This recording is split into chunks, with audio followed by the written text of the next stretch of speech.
देव की वीरता और न्याय के लिए जो प्रसिद्धि प्राप्त हुई है, उसके बावजूद उसकी कमजोरी धनवती थी। यह तथ्य दर्शाता है कि सच्चे प्रेम में कोई भेदभाव या सीमाएं नहीं होती। धनवती की खूबसूरती और साहस ने राजा को मोहित किया। वह एक साधारण कारीगर की पत्नी थी। इस प्रकार यह कहानी प्रेम और आकर्षण के अनोखे पहलुओं को उजागर करती है, जो समाज की पारंपरिक धारणाओं को चुनौती देती है। राजा की दिलचस्पी और धनवती के प्रति उसका बढ़ता आकर्षण उसे असुरक्षित बना देता है, जबकि धनवती अपने पति के प्रति समर्पित रहती है। यह स्थितियां प्रेम की जटिलताओं और मनोभावनाओं को स्पष्ट करती है। धनवती ने सैनिकों को अपनी योजना के तहत मिठाई लाने के बहाने महल में प्रवेश किया। इस प्रकार उसने अपने साहस और बुद्धिमत्ता का उपयोग करते हुए एक महत्वपूर्ण रणनीति बनाई। महल के अंदर धनवती ने एक नौकरानी से जानकारी प्राप्त की कि उसके पति अर्जुन को कैद में रखा गया है। अब उसे अर्जुन को बचाने का एक सुरक्षित रास्ता खोजना था, जिससे उसकी चतुराई की परीक्षा हो रही थी। अपनी पहचान छिपाने के लिए धनवती ने अपने कपड़े बदले और अर्जुन के पास पहुंचने का प्रयास किया। इस प्रयास में उसने अपनी चतुराई का उपयोग करते हुए सैनिकों को धोखा देने की कोशिश की। धनवती अपनी चतुराई और कौशल का उपयोग करके एक योजना बनाती है, जिससे उनकी भागने की संभावना बढ़ती है। यह इस बात का प्रमाण है कि नारी की शक्ति कितनी महत्वपूर्ण होती है। वे सैनिकों की आदतों का फायदा उठाते हैं, जो उनकी समझदारी और रणनीति को दर्शाता है। यही कारण है कि यह कहानी तनाव और रोमांच से भरी होती है, जो दर्शकों को बांधकर रखती है।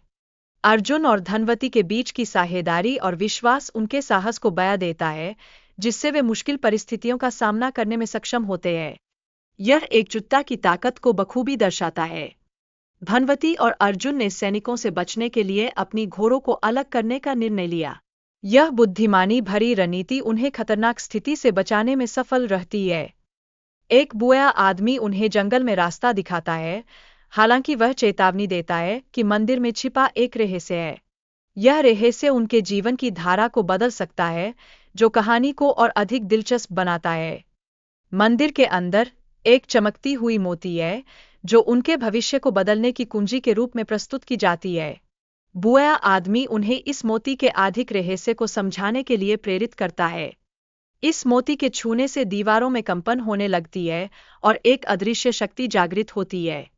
यह घटना एक खतरनाक रहस्य की ओर इंगित करती है, जो कहानी की गहराई को बयाती है। धनवती की आंखों में आंसू होते हैं, क्योंकि उसने समझा कि यह सब पहले भी हो चुका है। हर बार इस कहानी का अंत रक्तपात और विनाश के साथ होता है, जो इसकी उदासी को और भी गहरा करता है। अर्जुन ने ठान लिया कि वह इस बार कहानी का अंत बदल देगा, लेकिन उसे समझना होगा कि राजा को केवल मोती की शक्ति से ही हराया जा सकता है, और यही चुनौती उनकी यात्रा का मुख्य उद्देश्य है। कहानी में प्रकट किया गया है कि लालच और जुनून हमेशा विनाश की ओर ले जाते हैं, जो हमें चेतावनी भी देती है। यह एक महत्वपूर्ण दृष्टिकोण है, जिसे हमें ध्यान में रखना चाहिए।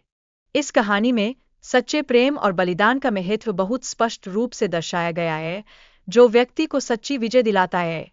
यह हमें प्रेम की शक्ति के बारे में सिखाता है। अर्जुन और धनवती ने इतिहास की बेड़ियों को तोड़कर यह सिद्ध किया कि हर शाप का अंत संभव है, जो उनकी साहसिकता और एकजुटता को दर्शाता है।